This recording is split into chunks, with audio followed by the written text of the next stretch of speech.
And welcome back to my YouTube channel. तो आज की इस वीडियो में हम लोग बात करने वाले लर्निंग क्या है और इसकी विशेषताएं क्या हैं। सीखना और सीखने के क्या क्या विशेषताएं होती हैं, इसके बारे में आज हम डिस्कस करेंगे। ये क्वेश्चन इन दोनों टाइप से पूछा जा सकता है कि सीखने से आप क्या समझते हैं, इसकी विशेषताओं का विस्तार से वर्णन करें, या अधिगम क्या है एवं इसकी प्रकृति की विवेचना कीजिए। तो देखिए, अधिगम का मतलब ही लर्निंग होता है, तो आप इस शब्द को लेकर कंफ्यूज मत होइएगा। तो चलिए हम लोग स्टार्ट करते हैं। सबसे पहले हम जानेंगे कि सीखने का अर्थ क्या होता है, मीनिंग ऑफ लर्निंग। देखिए, सीखना जो है एक व्यापक शब्द है। ये जन्मजात प्रक्रियाओं पर आधारित होती है। व्यक्ति जन्मजात प्रवृत्ति से प्रेरित होकर जो भी क्रिया करता है, उसके फलस्वरूप जो नई परिस्थिति के संपर्क में आता है, वो उसको ये हम लर्निंग कहते हैं। इतना आप याद कर लीजिए, इसमें वो सही रहेगा, ठीक है। तो लर्निंग क्या है, एक व्यापक शब्द है एवं जन्मजात प्रक्रियाओं पर आधारित होता है। ये व्यक्ति अपने जीवन में नई नई चीज़ें सीखता रहता है, ठीक है। ये एक ऐसी प्रक्रिया है जो निरंतर चलती रहती है, जीवन प्रयत्न तक चलती रहती है। और मनुष्य जो होता है वह अपने पुराने अनुभवों के आधार पर नई नई परिस्थितियों द्वारा नई नई चीज़ें सीखता है। इसके बाद अगर हम बात करें, फॉर एग्जाम्पल, एक इसका छोटा सा एग्जाम्पल ले लेते हैं हम लोग कि यदि हम शिशु के सामने दीपक ले जाने पर वह स्वाभाविक रूप से उसकी लौ को पकड़ने का प्रयास करता है। जो छोटा बच्चा होता है, अगर हम उसके आगे दीपक लेकर जाएंगे तो वो क्या करेगा, उसकी जो लाइट होती है उसको पता नहीं होता कि वो एक्चुअल में जल रही है। उसको ये लगता है कि लाइट है, तो वो उसको पकड़ने का प्रयास करता है। जब वो उसे पकड़ता है तो उसका हाथ जलने पर उसको ये आभास हो जाता है कि हाँ, ये क्या है, ये गर्म होती है और अगर हम इसे पकड़ेंगे तो इससे हमारा हाथ जल जाएगा। इस प्रकार यदि हम दूसरी बार उसके सामने वो दिया लेके जाएंगे तो वो उसको छुएगा नहीं, क्योंकि उसको इस चीज़ का अनुभव हो गया है कि यदि मैं उसको हाथ लगाऊंगा तो उससे मेरा हाथ जल जाएगा। तो ये क्या है, ये स्वाभाविक व्यवहार है, परिवर्तन है उसके अंदर। इसके बाद अधिगम की कई सारी परिभाषाएं दी गई हैं, जिसमें हम दो मेन पढ़ेंगे, दो ही दी हुई है इसमें, स्किनर और क्रो के अनुसार। अगर आप पेपर में एक भी लिखे आएंगे तो इनफ है। देखिए, स्किनर के अनुसार क्या है, ये learning is the process of progressive behaviour adoption. व्यवहार के अर्जन में प्रगति की प्रक्रिया को ही अधिगम कहा जाता है, ऐसा स्किनर कहते हैं। इसके बाद अगर हम क्रो के अनुसार बात करें, सीखना जो है आदतों, ज्ञान, अभिवृत्तियों का अर्जन है। तो हम दोनों परिभाषाओं को ध्यान में रखते हुए कह सकते हैं कि सीखना जो है साधारणतः निम्न प्रकार से इसको परिभाषित किया जा सकता है। व्यवहार में किसी प्रकार के परिवर्तन को जो कि अनुभव का परिणाम है, जो व्यक्ति को आने वाले परिस्थितियों का भिन्न प्रकार से मुकाबला करने के लिए तैयार करता है, उसको हम क्या कहते हैं, सीखना कहते हैं, ठीक है। सीखना जो है वो आगे आने वाली जो परिस्थितियाँ हैं, किसी भी प्रकार की परिस्थिति हो सकती है, उसका मुकाबला करने के लिए हमें तैयार होना पड़ता है और उसी को हम सीखना कहते हैं।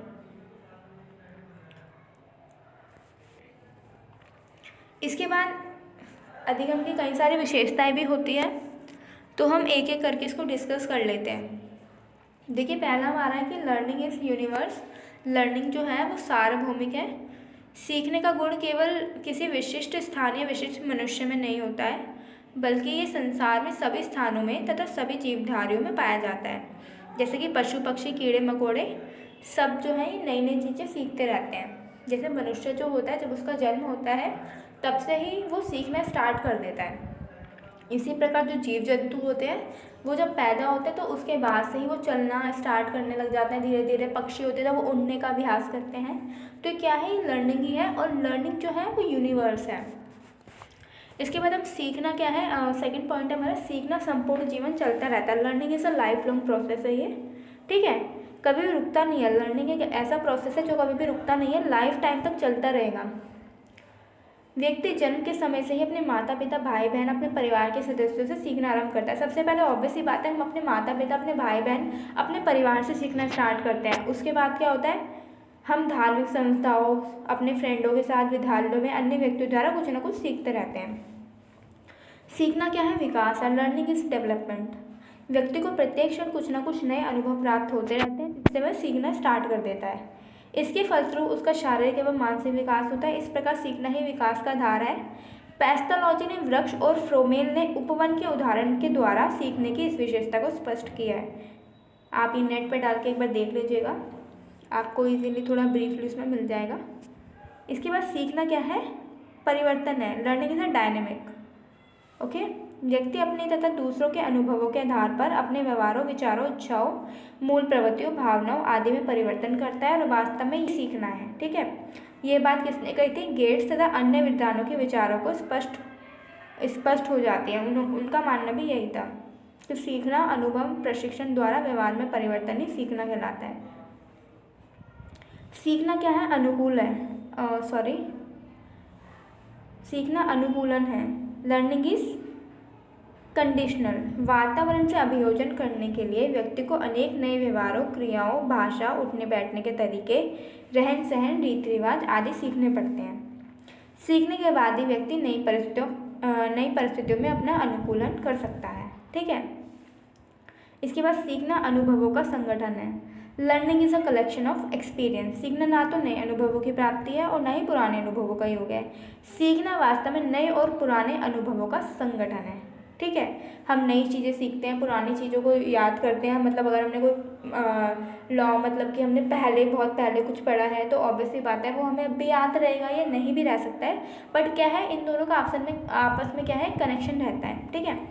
जैसे जैसे व्यक्ति को नए अनुभव होते हैं वैसे वैसे वो नई नई बातें सीखता है और अपनी आवश्यकता अनुसार उन्हें संगठित करता है, स्टोर कर लेता है, एक तरीके से कलेक्शन कर लेता है नई नई चीज़ों का, पुरानी चीज़ों का। ये क्या है, कलेक्शन हो जाता है उसके पास। सीखना उद्देश्यपूर्ण है। Learning is objective. सीखना संदेह उद्देश्यपूर्ण होता है। व्यक्ति किसी उद्देश्य से प्रेरित होकर ही कार्य को सीखता है, ठीक है। यदि हम कुछ भी नया सीखने की कोशिश करते हैं तो हमारा उसके पीछे कुछ उद्देश्य रहता है। उसको सीखने का क्या उद्देश्य रहेगा, हम किसी चीज़ से प्रेरित होकर किसी कार्य को सीखते हैं। उद्देश्य जितना भी प्रबल होता है, सीखने की प्रक्रिया उतनी ही तीव्र होती है। उद्देश्य के अभाव से सीखना निष्फल है। और मर्सल ने इस संबंध में लिखा है कि सीखने के लिए उत्तेजित और निर्देशित उद्देश्य की अति आवश्यकता होती है। ऐसे उद्देश्य के बिना सीखने से असफलता निश्चित होती है, ठीक है। तो सीखना क्या है, उद्देश्यपूर्ण है। हमारे पास एक ऑब्जेक्टिव होना बहुत ज़रूरी है किसी चीज़ को सीखने के लिए, कि हम इस चीज़ को क्यों सीख रहे हैं। इसको सीखने का हमारा मतलब एक कहते हैं ना, इसको सीखने का हमारा क्या कहते हैं उसको, रास्ता क्या है कि हम इसको क्यों सीख रहे हैं। एक होता है ना हमारा निष्कर्ष बोल सकते हैं। सीखना क्या है, विवेकपूर्ण है। Learning is intelligence. सीखना यांत्रिक कार्य ना होकर विवेकपूर्ण होता है। वही बात शीघ्रता और सरलतापूर्वक सीखी जा सकती है जो सोच समझकर एवं बुद्धि का प्रयोग करके की जाती है, ठीक है। सीखना क्या है, एक इंटेलिजेंस है। हम मतलब यांत्रिक नहीं होती है ये, हम इसको मशीनों के द्वारा नहीं सीख सकते हैं। लर्निंग एक ऐसी चीज़ है जिसको हम अपनी बुद्धि से, अपने सोच विचार से सीखते हैं। सीखना क्रिया है। Learning is active. किसी कार्य को सीखने के लिए व्यक्ति को सक्रिय होना बहुत ज़्यादा ज़रूरी है। सक्रिय होकर सीखना ही वास्तविक सीखना है। एक्टिव होकर ही हम किसी चीज़ को सीख सकते हैं। अगर हम उसको ऐਵੇਂ ही सीख रहे हैं ना कि चलो भाई सीख लिया हो गया, नहीं। लर्निंग एक ऐसी चीज़ है जिसको हमें एक्टिव होकर करना चाहिए, फोकस के साथ करना चाहिए। बालक तभी कुछ सीख सकता है जब वह सक्रिय होकर सीखने की प्रक्रिया में स्वयं भाग लेता है, ठीक है, तभी वो किसी चीज़ को सीख सकता है। इसके बाद सीखना व्यक्तिगत और सामाजिक दोनों है। Learning is both individual and social. प्रत्येक प्राय स्वयं प्रयत्न करके सीखता है। प्रत्येक व्यक्ति क्या है, स्वयं प्रयत्न कर ही सीखता है। बहुत सी बातों को वह दूसरों को देखकर और सुनकर भी सीख जाता है, ऐसी बात नहीं है। लेकिन वह समाज में रहने का ढंग, बातचीत करने की कला, उठने बैठने का ढंग, परंपराओं प्रथाओं को मानने, दूसरों से उचित व्यवहार करना आदि सीखता है। इस प्रकार सीखना क्या है, व्यक्तिगत एवं सामाजिक दोनों ही है। सही बात है, व्यक्तिगत और सामाजिक दोनों है। सीखना एक ऐसी प्रक्रिया जो हम व्यक्ति के द्वारा सीख सकते हैं, अपने समाज में रहकर सीख सकते हैं, अपने आसपास के वातावरण से सीख सकते हैं, ठीक है।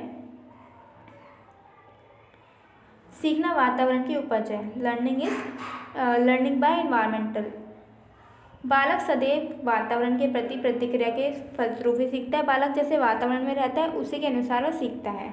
ये कारण है कि आजकल विद्यालयी वातावरण में परिवर्तन के लिए प्रयास किए जा रहे हैं। विद्यालय में ऐसा वातावरण तैयार किया जाता है जिससे बालक विद्यालय आने में रुचि रखे और साथ ही साथ सक्रिय भी रहे। ऐसा वातावरण सीखने के लिए उचित परिस्थितियों का विकास करता है। सीखना खोज करना है। Learning is invention. सीखना वास्तव में सोच समझकर किया गया प्रयास जिसके अंतर्गत व्यक्ति किसी परिणाम तक पहुंचना चाहता है। इस प्रकार सीखना नवीन ज्ञान की खोज है। ठीक है, यह व्यक्ति की जिज्ञासा से जुड़ा है। व्यक्ति में किसी कार्य के प्रति जितनी अधिक जिज्ञासा होगी वह उस कार्य को उतनी जल्दी सीख पाएगा। तो ये थी हमारी आज की वीडियो एंड आई होप कि आपको ये सारे पॉइंट क्लियर हुए होंगे। बहुत ही इजी लैंग्वेज में लिखा हुआ है। बाकी अगर आपको कोई भी इसका PDF चाहिए, कुछ भी प्रॉब्लम आएगी तो आप मेरे को कमेंट बॉक्स में कमेंट कर देना।